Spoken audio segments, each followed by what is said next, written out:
The series here is really meant to explore how behavioral science, how insights from behavioral science are affecting society and also guiding public policy, and how we might be able to use behavioral science to make more effective change out there in the world.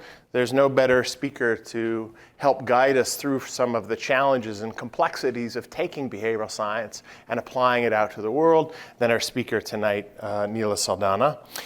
Neela is the executive director of the Yale Research Initiative on Innovation and Scale, also known as Y-RISE. It's meant to advance the science of scaling policy intervention. She tells me what that means is that she's going to take the little experiments that we do in our research and try to figure out how to change the world with those things. That turns out not to be an easy translation process. She's going to tell us about some of the challenges of that tonight. Neela started this journey by getting her PhD in marketing from Wharton in 2010. She then went to work on the consumer insights team at Pepsi, where she clarified for me that she was not trying to get people to drink more sugar, but rather informing Pepsi about how people think about drinking more sugar, which is apparently an important distinction. She then was wooed away to Delhi to start the Center for Social and Behavioral Change at Ashoka, which was funded by the Gates Foundation, which was meant to try to take some insights from behavioral science and create psychologically informed interventions to help improve mostly human health among folks living in India, particularly the poor.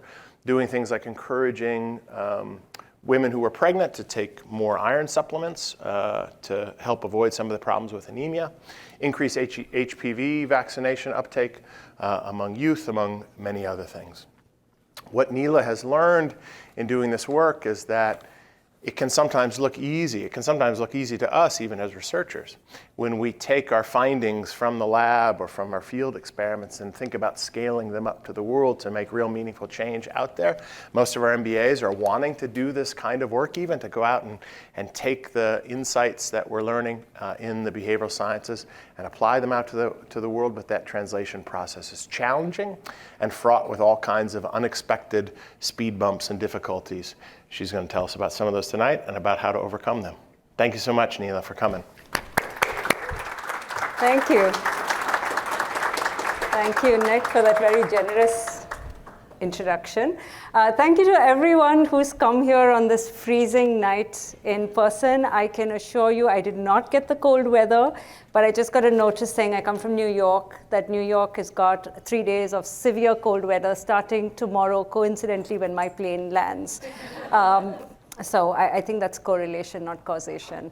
And thank you for everyone on Zoom who's here. So, my topic that I'm going to talk about is applying behavioral science to behavioral science. That is not a typo, as you will see. And it's really about, this is me, slightly boring. I really don't like to travel all that much. But actually, I prefer to think that this is me, the stealth agent, because I sound a little cooler if I say that. But also because for someone who calls herself an applied behavioral scientist, I have never actually worked in a behavior science consulting firm. Instead, what I've done, as Nick said, is to work after getting a PhD from a less well-known institution than the University of Chicago, who I don't think offered me PhD admissions, but I might get an honorary one from them. I joined a marketing organization. And I joined it in part because I was so excited by the promise of behavioral science that I said to myself when I didn't want to go into academia, I should join a sophisticated marketing organization because it would really test what the added value of this new thinking behavioral science actually is, because a lot of marketers are already doing what we in academia would often have thought of as something novel or new.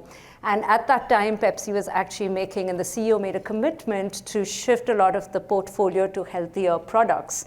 And Chicago is actually, I think, has the nutrition group here, and it was a big part of it. And I said, aha, I know something about why people say they're going to eat healthy, but they actually don't end up doing that. So this could be an interesting place to spend some time in. After which, as Nick said, very happily, I got this opportunity to join a center, which is now called the Center for Social and Behavioral Behavior Change, but when I joined, it was supposed to be the Center for Social and Behavior Change Communication, because the idea was people aren't doing, they're not taking the vaccinations, and we're talking about low-income consumers, low-income populations in India, and they're not taking vaccinations, and they're not taking iron and folic acid supplements. They're not doing all these things that are good for them. We need to communicate more to them, and we need to be better. And I said, well, that may be part of the problem, but behavior change isn't just about communication. So still the thing I'm proudest of is I got the name communication removed to call it the Center for Social and Behavior Change. But that involved a lot of education about what behavior science is and why it's not just communication. And now I'm at a center where the mission is developing the science behind scaling policy interventions. You notice there's no behavioral there.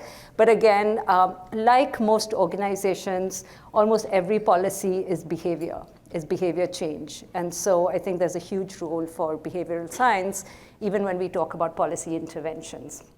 Okay? And the thing that got me into behavioral science was this notion that our behaviors are systematic and predictable. So we can actually make a science out of it rather than just thinking about nice anecdotes or dinner stories. And we're constantly trying to understand more and more of that, but at least there's a way that we can actually think about it.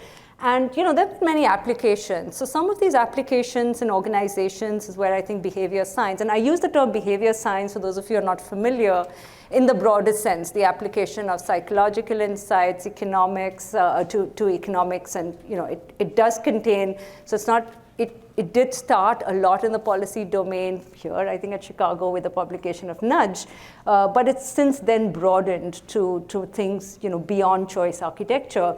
One of the ways it's been used is to upgrade our understanding of information.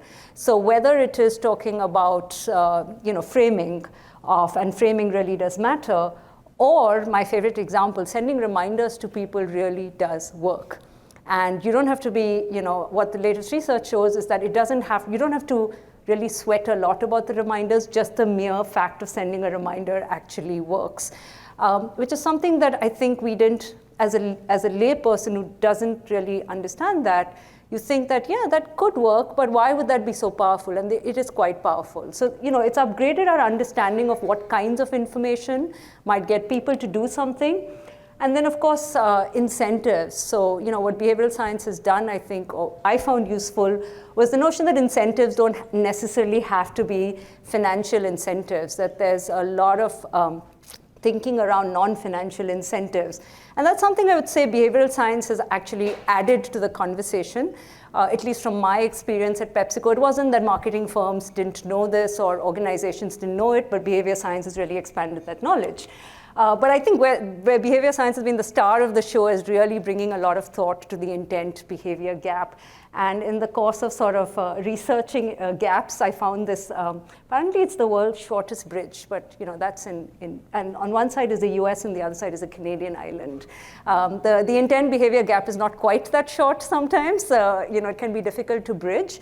But behavior science really, in terms of getting us to think about choice architecture, getting us to think about things like commitment devices, getting us to think about how that people don't always do, all of us don't always do what we say we're going to do. And that I think has been, that has really been one of the big contributions, I think, because there have been pieces of that in marketing organizations and other organizations, but I think it really brought it to the fore that you can get significant changes just by, for example, changing the choice architecture of things. And it's really grown. So I got my PhD in 2010, so I've been doing this work now for about 13 years. And it's really delightful to see that, and this is just a map of policy units. So this doesn't take into account behavioral science organizations. Someone did a count in 2020. They counted about 600 organizations that had behavioral science teams. So this is not organizations who generally talk, but they actually had behavior science teams. In terms of policy units, it's now about 400, I think. So it's really exploded, it's really grown.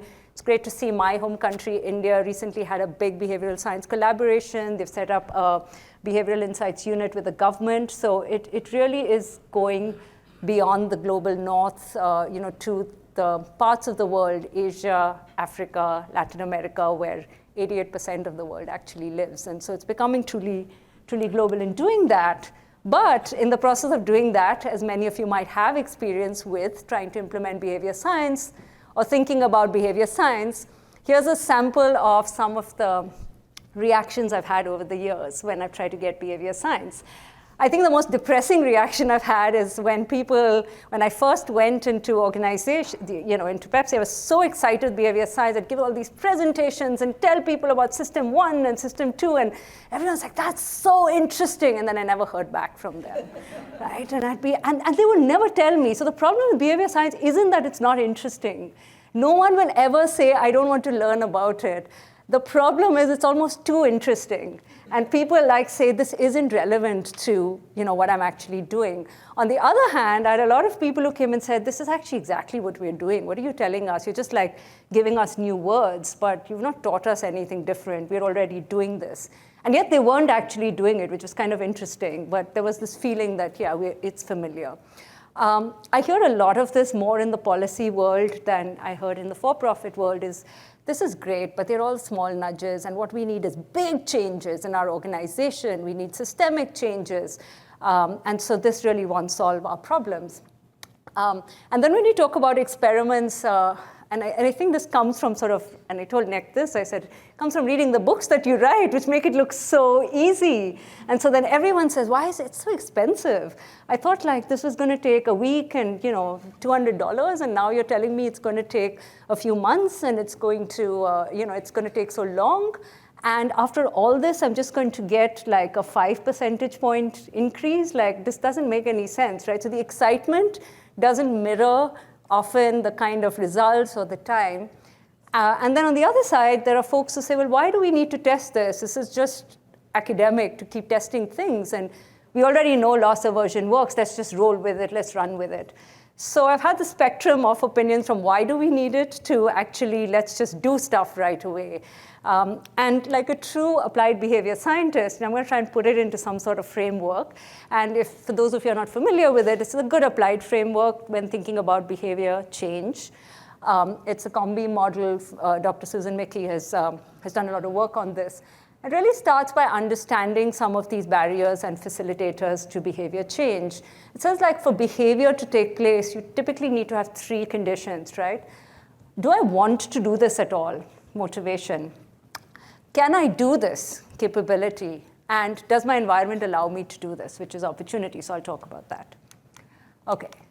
So I think a key part of behavior science is, and this came down to my excitement about sort of evangelizing about behavioral science, is that it took me a good while to realize that organizations have goals.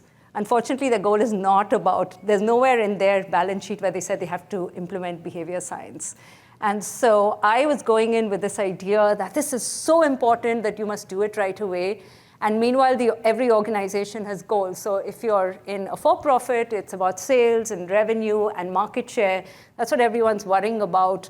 If you're in a nonprofit, you worry about the uptake of services and the impact and all of that stuff. But it never is about behavioral science. And so you almost have to flip the order around. And I think the issue is that both of these have a similar sort of challenge, which is what is the problem that I am paid in this organization to solve, which is what your decision maker wants. And I think one of the things that's so interesting, but also such a barrier for behavior science is, so behavior science is, we say it's measurable outcomes, right? We're measuring behavior. What happens is that where I fell short, and I think that's a mistake, that you learn from, is that we don't take that outcome behavior and then translate it into the outcome the organization wants, which is we say, well, when I was at PepsiCo, I said, well, if you did this thing, you would have a 5 percentage point increase in consumption from what the literature tells us. That doesn't make any sense to someone whose job is to say, well, what does that mean? Am I going to get $100 million more? Is my market share going to go up by 5%? What are you actually telling me? And I was leaving the decision maker to actually do that math. And I think that's where this is really interesting, but this isn't the job. I have to get back to my real work comes from. So as behavioral scientists, I would say if you're thinking of implementing behavior science in an organization, you've really got to understand the organization metrics and be able to do the math where you say, if I have an outcome and I'm going to say there's an improvement in that outcome, how does it translate to what you actually want? And even in the nonprofit space, it's not just about we can increase vaccination uptake from 15% to 20%, and that's great. But then it's like, what is the cost effectiveness of doing it? What does it actually mean in terms of dollar per person vaccinated? How does this compare with other things I can do to people because resources are scarce? So that's something really, I had to have this shift in mindset from thinking about behavior science as the goal to thinking about the goals of the organization and behavior science as a means to that end. And the second point I want to make about goals, which there's a lot of work, and you have professors here at Chicago who actually do cutting-edge work on goals. And this is a nice quote, right? So very often we say the state, the organization, or the government. And I think we forget that actually it's always a human being at the end of it. So when we say the organization didn't implement behavior science, it is someone or many people in the organization didn't implement behavior science. And the reason I say this is because in addition to goals about business and sales and revenue, the people, your decision makers, your clients, the people you have to persuade, your donors, have other goals. Okay, so one thing we know about the goals literature is people have multiple goals. And some of those goals are things they do. Some of those are identity goals, who I want to be perceived as. I want to be seen as the Steve Jobs of my organization, right? And so it's not just about selling behavior science or saying, yes, it'll lead to increase in market share. There are other goals that you can tap into when you're trying to get behavior science in the organization. A lot of people find it very interesting because it's a constant learning activity. A lot of you have come here today because, not because someone's paying you, but because, you want to learn about behavior science, or you want to learn from someone, or you want to exchange and that's the same thing with people in an organization. Doing a job day in and day out, it turns out, it's not always so exciting, and sometimes there's something new to learn, and this is what behavior science can do. So I would just say, think about other goals in the organization as well. And one thing, this I learned pretty early on, is to understand if goals are in conflict in the organization. So we were trying to do some work around vending, around healthy vending. It turns out most vending machines don't always sell healthy products. One way to get people to eat healthy was to provide healthy options on the go. And there was this really nice idea about healthy vending machines. But then, of course, knowing what we know about how people behave, there were lots of questions around this. For example, if you just kept a machine full of healthy stuff, would people just ignore it and say, oh, yeah, that's the one that doesn't meet any of my goals, I'm just going to walk away? Versus if you had a machine that was mixed with healthy and with indulgent stuff, because at least that would get them there, and then they might buy some of the healthy stuff while they're there. Or if you placed a healthy vending machine next to a regular vending machine, does that heighten the contrast, or does it make it worse? Do people feel licensed once they've just seen the healthy vending machine to say, oh, I at least considered healthy options, now let me go and drink my full sugar soda? So we don't know all these things. And we wanted to do the experiments around this. And we did pretty well, and the team was very excited. And we wanted to put these vending machines in an actual location and to test them. And everything went really well till we had to talk to the person whose business it was to sell. So it turns out, companies like PepsiCo they sort of franchise out this model, right? And the owner said, well, this looks like you're going to run some experiments. So it looks like I might lose sales, right? Because there's some risk. Sometimes, things you do might make it worse than what I'm currently doing. And who is going to compensate me for the lost revenue? And I hadn't thought about that because we were thinking about the research. We weren't thinking about how does this guy make money and who's going to compensate them, and no one had thought about it. And it sort of reached a point where we didn't implement. We could not get the vending machines. And it sounds like such a silly thing to say that we couldn't get vending machines because we couldn't figure out how to get everyone, how to compensate people who are losing out in the process. But when we say experimentation, I think we've got to realize that things sometimes don't work. And people are at risk, whether it's their jobs, whether it's their sales, whether it's their bonus for the year. And we've got to think about how we're going to cover for that one. Okay, so the second, so that's about, I would say think about the goals of the organization, not just financial goals, but goals of the decision maker, and also whether these goals are in conflict in the organization. The second big piece actually is around, do I really know how to do this? And this is typically what happens when you go into an organization. People have read a ton of books. They have gone to the internet and seen, really nice things like this, which have about 100 heuristics and biases. And in behavior science, and we have not done ourselves a good job by making like so many, it's a really flourishing garden of heuristics and biases, and everybody wants to just implement that. And so then the next question really is, and I really like what Alison Zelkowitz at Save the Children. So Save the Children, she recently started a behavioral insight. Save the Children is a huge nonprofit operating in, I think, 118 countries. And she said, wait a minute, and I think it was her experience in Thailand seeing kids, very young kids, go on scooters without helmets and saying, can we do something about this? And they actually got kids to paint helmets. If any of you have heard of the IKEA effect, you really value something when you put effort into it. They got designated spaces in schools to store the helmets. And in the schools where they implemented it, the helmet usage went up, I think, by 30 percentage points. It was quite significant. So it started her on the journey of a behavioral insights unit within Save the Children.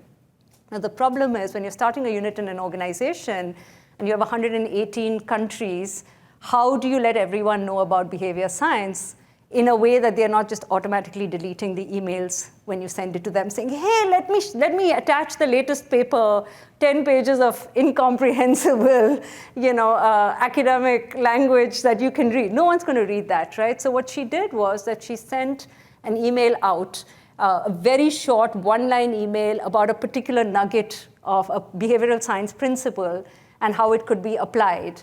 So very easy to read, and they had about 1,000 people. They've just rolled it out. They've had about 1,000 people sign up, and a lot of people are then interested in knowing more. So you've got to find windows to in very bite-sized ways kind of talk about behavior science in the organization.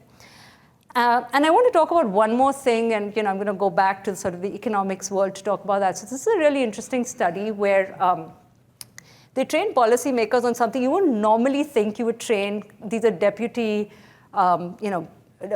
politicians, deputy governors, et cetera, in Pakistan. And they train them on something you wouldn't normally think that a policymaker would be trained on, which is econometrics. Okay, so highly technical subject, but they actually took them through a training.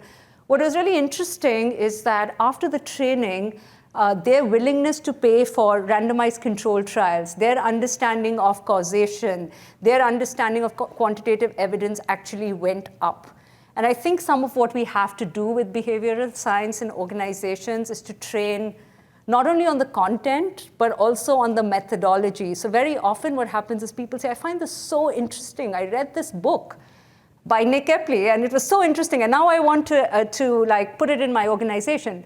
But I don't know what I should do, right? Should I how do I actually implement this? And we know that the scientific method, testing things, A/B testing, experimental field testing is the way to do that. But most of us don't know how to run an actual experiment or a field test, right? That's not what we are trained to do. What this shows is training really helps. So that's the other thing if you're a behavioral scientist going into an organization, find those training windows. And that really helps with spreading the message. And then there comes a time when you finish talking and you finish telling people and you say, well, let me just run the experiments, which is what we were doing in India. So as I said, I went to the Center for Social and Behavior Change. We talked a lot about behavior science. Everyone said, this is great, this is wonderful.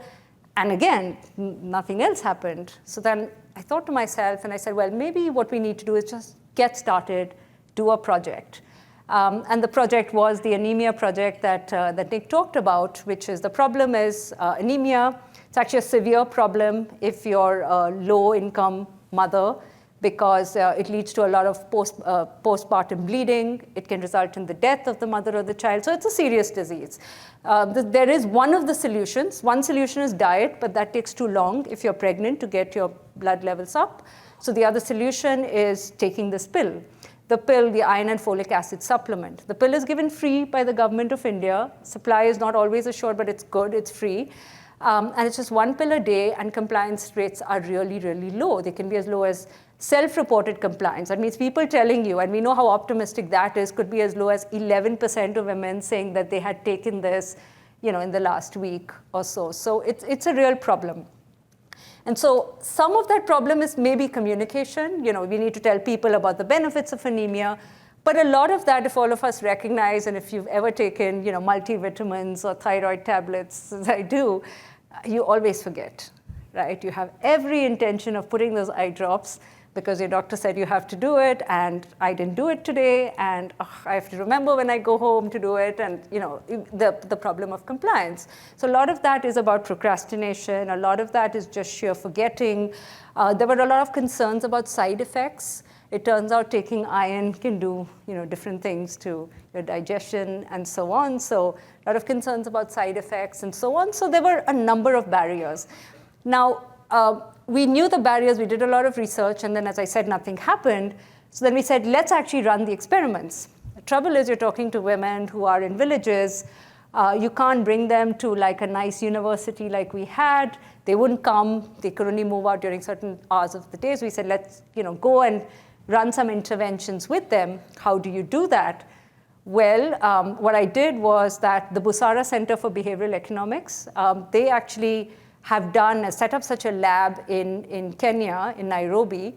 And so they have experience in working with low-income populations. So I called the Busara Center and say, will you help me to set up a lab in India? And they said, great. And they found that you can't actually do it in community centers in India because the electricity doesn't, it's not there. So if you have to operate tablets, et cetera, it can't work. So finally, we hit on the solution of the bus, which is what you see. So we retrofitted a bus. We got some tablets. And then we had people like this woman here going into the villages and actually running the experiments for us. And the reason I say this is that this whole project, very little had to do with the actual experiments. And I still have nightmares to the bus owner, somebody calling me saying that the bus owner was not going to start the bus because he hadn't been paid. And so I had to call the university and say, please pay the bus owner because we can't get our experiments. And then somebody telling me that, the Anganwadi, the childcare center shuts at 3 p.m. So we were too late today, we couldn't get. So a lot of things were nothing to do with the actual experiment and a lot to do with this. But I cannot overstate the value of rolling up your sleeves and just doing it and having a proof of concept project. It worked in Pepsi, it worked at here. It's not just the learning that you get, it's that when people see it in their own context, no matter how many times I tell them this experiment was run, and this academic paper and this award-winning, Nobel Prize laureate ran the experiment, people just nod. When you do it in context, that's when people say, okay, I get it. I want to do more experiments like this. So that was just another learning. It's not just what behavior science is, but how do you actually do it? The final thing I want to come to, the final sort of barrier that, why behavior science doesn't actually stick in organizations is is the environment conducive to adopting this? This is a really interesting paper, if anyone's interested, about behavior science adoption. So what they did is the behavioral insights team, ran a number of nudge communications, just sending out mailers or things. And what Stefano Della Vigna and Elizabeth Linos did was actually to go through all of those experiments and to understand if they were adopted by the governments. And they worked with local governments to do this in the US. And first of all, they found that typically it's adopted by only about 27%.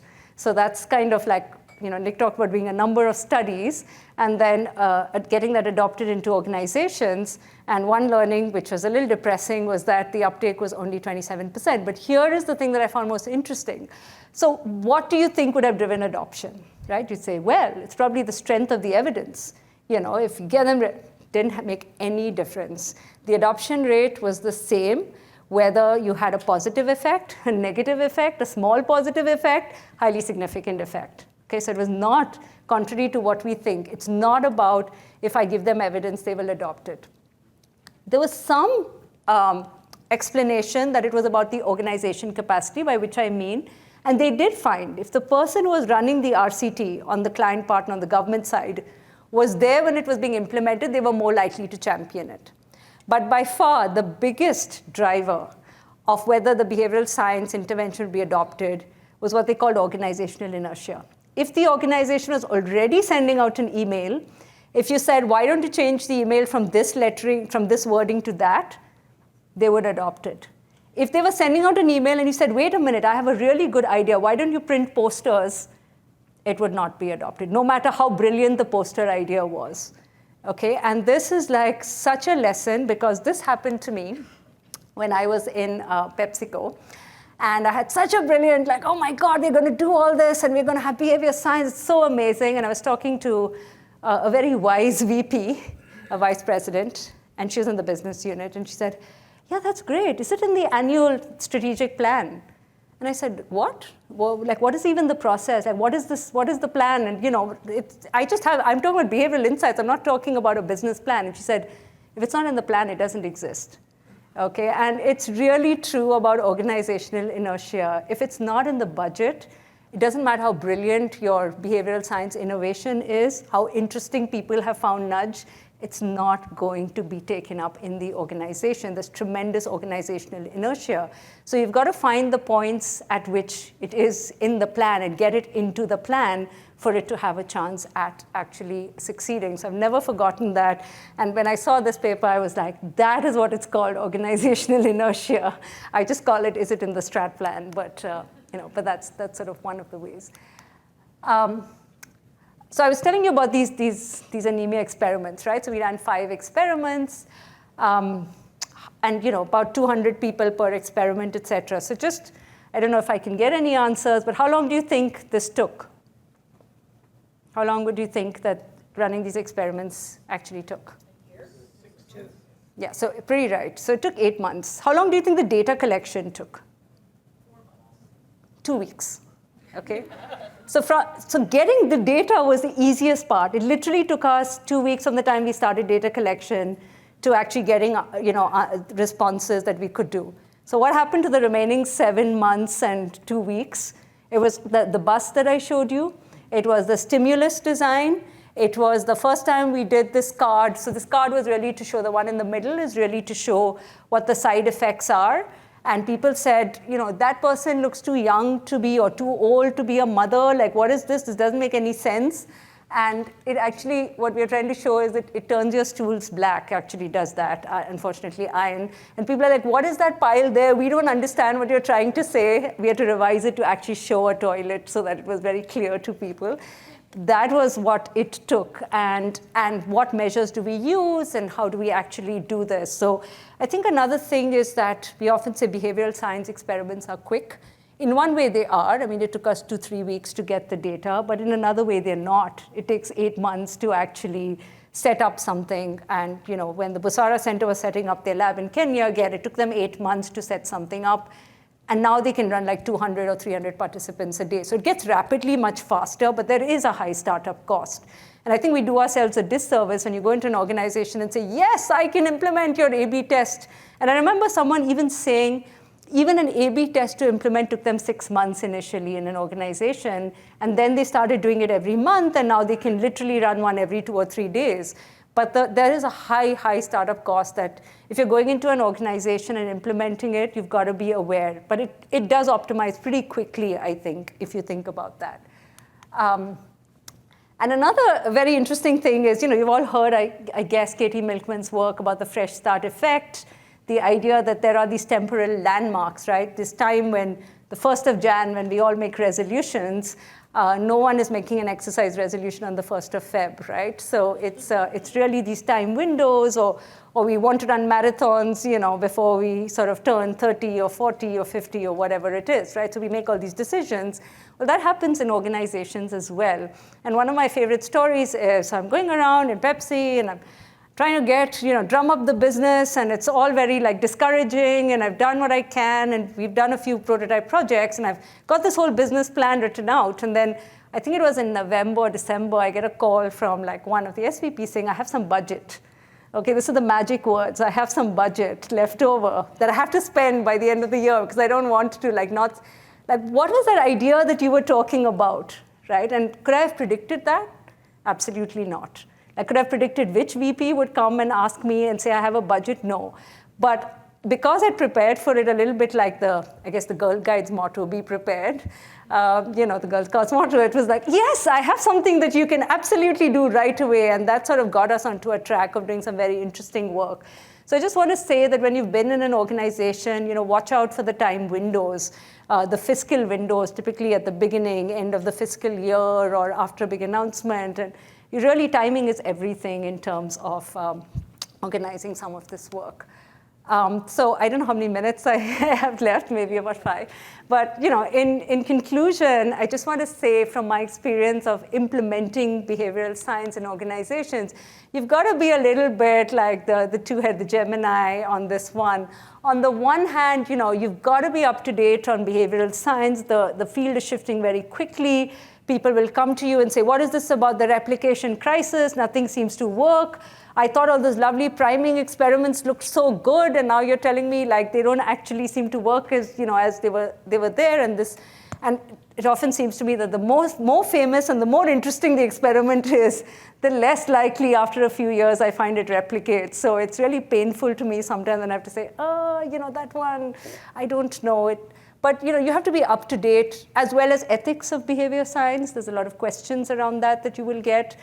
Behavior science and AI right now, or data science, new applications, so you have to be up to date. But at the same time, you've got to be up to date with understanding organizational goals. So that's when you're taking off your behavior science hat and you're putting on your organization hat. And then you've got to find those advocacy and training windows and evangelize about behavior science. But if you have an opportunity to roll up your sleeves, you've got to do it. So you've got to be the thinker, but you also have to be the doer. And you have to manage expectations about time and money, but you also have to work with that organizational inertia and sort of make sure you're putting in your request at the right time with the right budget and so on. So I think it's never easy because you are juggling two roles, your behavior scientist role and your organizational role, and you're bringing them together, but I think it's actually worth it. So thank you for listening, and would love to take any questions that you have.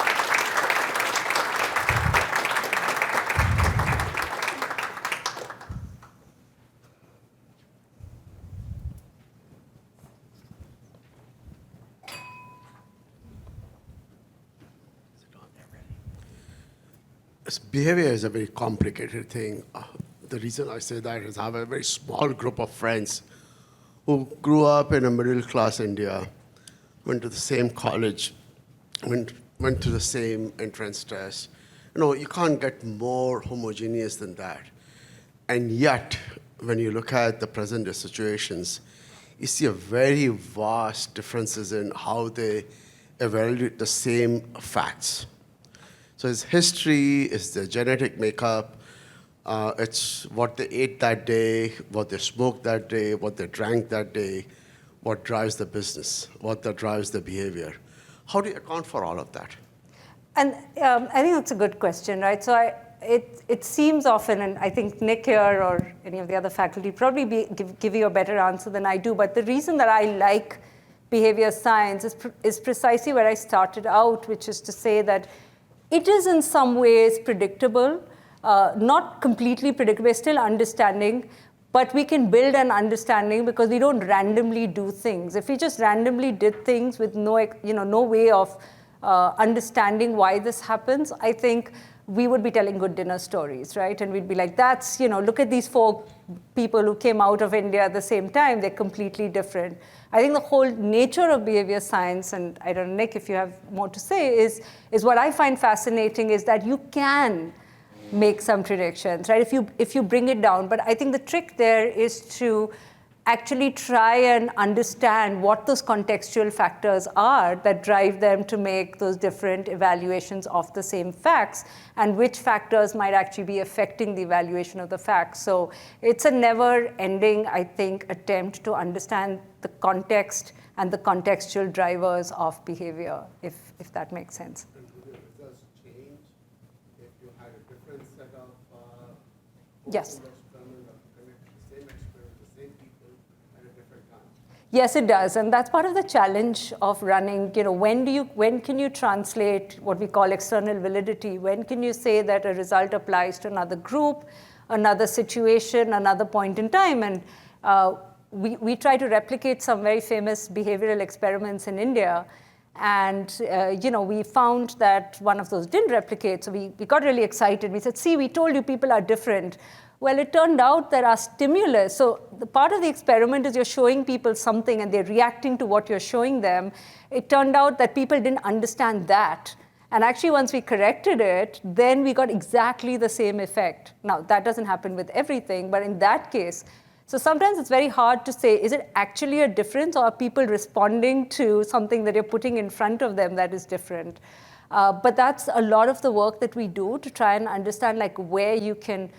From a practical standpoint, the way I look at behavior science is not to take it as sort of the gospel truth, but to really say it's a starting set of ideas that could work to address these barriers in this context, but let's test those out in this context. Just because loss aversion or defaults, everyone says they work, doesn't mean necessarily, and that's what we've actually found. So when I run experiments, even the anemia one, we started out with 50 ideas.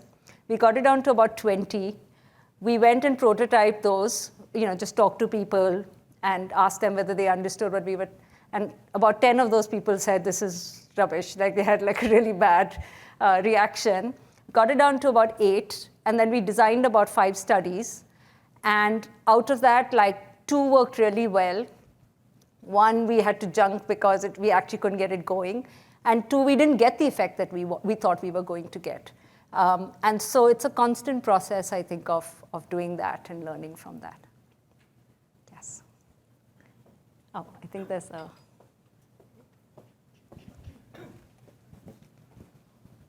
Thank you. Very interesting.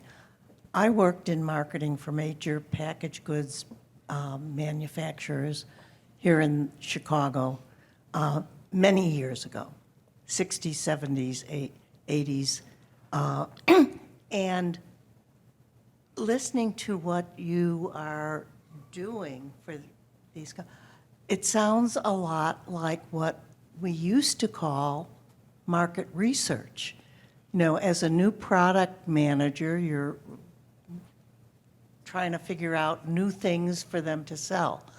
Have organizations, and currently I feel like I'm so out of touch with what marketing actually means anymore, because it was a long time ago. Is this the direction organizations are going? So you're right. So for example, when I joined PepsiCo, I joined in a function called Consumer Insights, which used to be called Market Research, and was really about generating the research for brand managers or product managers to make that. I think one thing organizations are beginning to realize is that there's not a neat divide between here's the research and here's the product, right? You have to have an input. Product design influences behavior, and where you put it on the shelf influences behavior. And so I would say that, and that's why I think most marketing organizations, good marketing organizations, know a lot of this. What behavior science has updated a lot of that knowledge in terms of what drives behavior. And even the size of this sort of intent behavior gap really made it salient and said, what can we do at shelf? Where it's being used now, so it could be situated in the market research organization, behavior science, because it's more a capability. It's not really a new function. But increasingly, you're seeing it in design departments. You're seeing it in data science departments. So it turns out the analytics folks have a ton of data, but they don't have the theory about why the patterns in the data are different. And that's actually, they often have the most positive reaction because they say, oh, that's an idea that could explain. Now, it's not, correlation is not causation, right? So you can only give them that and say, let's test it out and see whether it's actually leading to that. But they find it very insightful instead of throwing things against a wall in A/B testing to actually have a theory about how it gets done. And then retail uses it a lot now in terms of the architecture of your shelves. And some of this you've seen, right? The salience with having stuff on the top shelf versus the bottom, the end caps, all of that.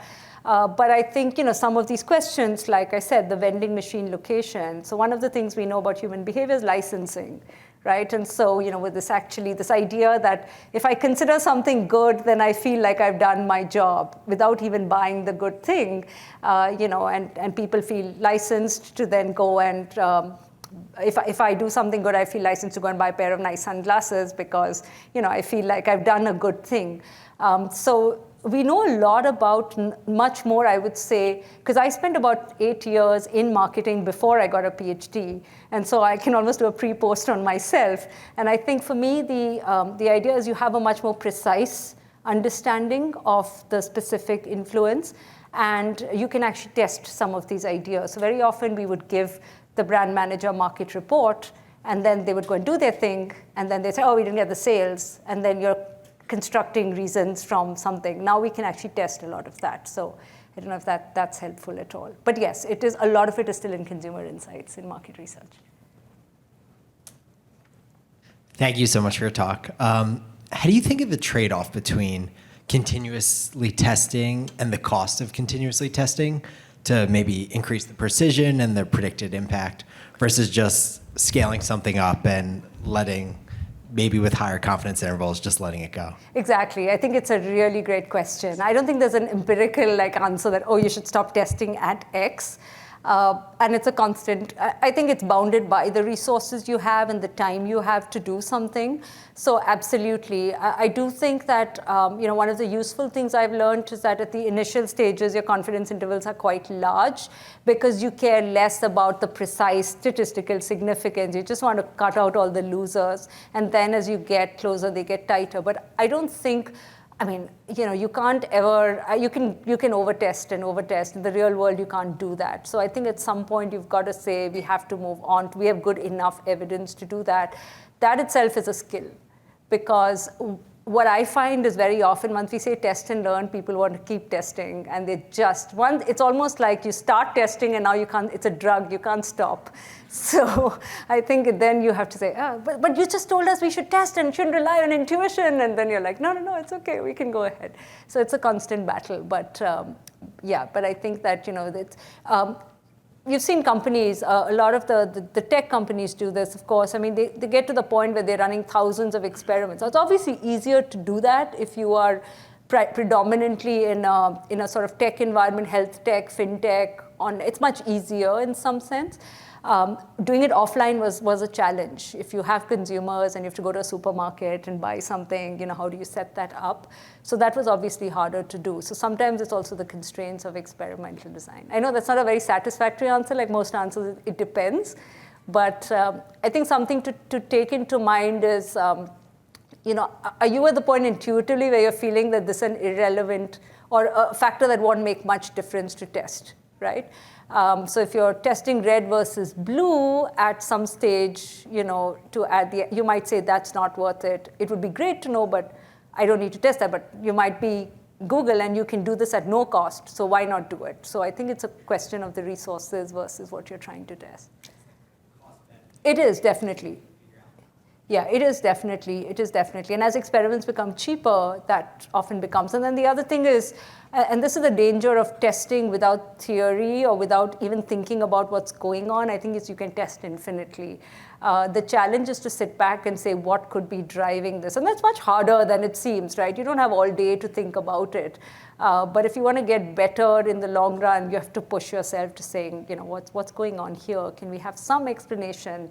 It's never going to be as rigorous as when you do it in academia, but you can at least push yourself to why didn't this thing work the way I did it? It's also a good idea, I think, to record your, so in academia you have a pre-analysis plan. I won't really say you should get to that level, but it's a good idea to record your predictions before you run an experiment, because you'll be surprised as to how many people had this certain prediction this would happen and it doesn't. And sometimes we forget. So I think it's a nice idea to record and ask people. I will say one thing though. If you ask people what's your prediction, they don't like that question at all.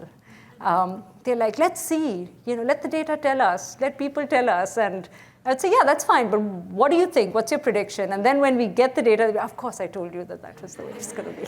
So it's hard to get people to predict.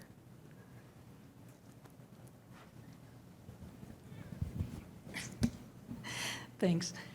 I'm really intrigued in your bit about impacting policymaking, direct policymaking. I come at this from a view of with an organization, trying to raise science literacy, but doing it with policymakers, trying to provide resources directly to policymakers for science, to consider science. I'm thinking the obvious case is vaccine uptake. Increasing information about vaccines, increasing information about environment so you consider the environment. But as an organization, the Illinois State Legislature will never have extra money in the budget to tackle something.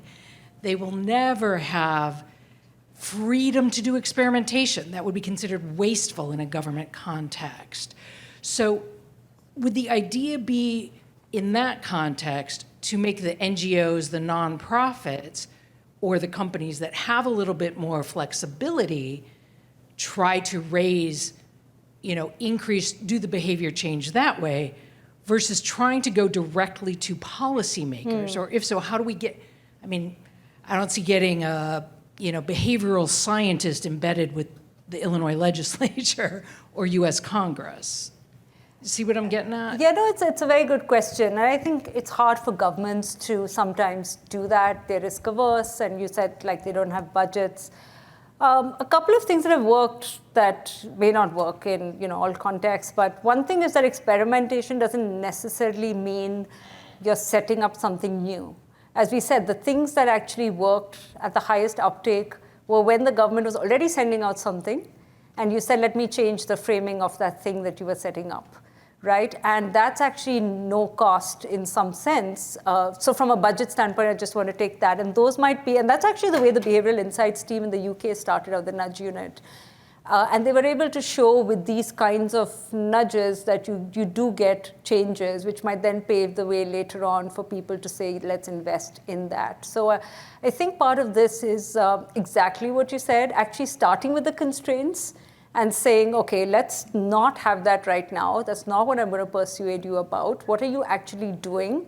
Is there a way for me to sort of A/B test this with some theory and show you that this can work? And that itself is a question, because your first couple may not even work, but that's the thing. And then can I do that? But I think the other point is exactly what you said, that sometimes it's outside organizations that need to do the work. Now, a lot of governments are starting to have, actually, it's interesting, starting to have, the White House had that a while ago, the Office of Social and Behavioral Sciences. Obviously, that has to be championed by someone. That's the other big one. You've got to find someone in. But sometimes, in behavioral science, we have this thing called social proof, right? People will do something, they see other people doing it. And sometimes it's like what's called dynamic social norms. Like other people are doing this, why, it's rapidly increasing. And you should never, and this is what I spoke about when I mean it's not government, it's people. And they might have goals. They always have goals to do the thing, but they also have other goals. In fact, that quote that I showed you is part of a paper which says we should have behavioral political economy. And it had this very interesting idea that we often think of economic man as like people do things in the economic sphere for their own self-interest. But we always think of political actors as just doing things for the welfare of others. But it's the same person. We all do things in our own self-interest. So why not political actors as well? And so I think a little bit of that is understanding the motivations of the people who are within that large body. Somebody might want to champion, someone might want to be seen as more progressive, someone might say, yes, this is a cause, and you won't get everyone on your side. So I don't know if that helps a little bit in terms of how that might work.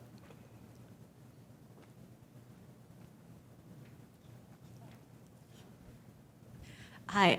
So I think you've spoken a little bit about how we need to get to the motivation factors of, say, organizations, both profit and non-profit. So have there been instances in your career where you were trying to convince them or trying to run an experiment and it failed? And then what next? Oh yeah, all the time. I mean, I have more failures than I have successes. So when Nick called me, I said, I don't have that many successes that I can actually talk. I wish I did. I wish I had like the big experiment that I can tell you. But most of the time it has been. So on average, 2 out of every 5 things that I've done has even sort of shown some effect that could be interesting enough to take it to the next level. I think one way with that is a portfolio approach, right? If you're putting all your eggs in one experimental basket, that's very dangerous to do. So you actually do want to run multiple concurrent experiments at the same time, so it doesn't look like your one idea absolutely didn't work. The other thing I think is that this is not, I'm sure from an academic standpoint, you should probably not do this, but it also helps to go back and look at subgroups. Like typically when something does not work, we talk about the average, but part of this is it works in certain subgroups and doesn't work in others. And that itself is, as someone said yesterday, a source of innovation. Because now you're beginning to understand a little more about things. Now you can't use that data because it's a finding that you weren't expecting, but it is the source of an idea. Okay, why did this actually work? So I think that you'll actually be surprised. People, and all of you who are in the business and nonprofit world, are much more optimistic about actually some of the challenges. You have to get people to not squint too hard and try and get patterns where there are no patterns. At some point, you've got to say, actually, this is not working. But they're much more optimistic, and you can learn a lot more even from things that don't work. So I've rarely had someone say to me, this whole thing is junk because that experiment didn't work. I think they understand. It's very important to take them on the journey.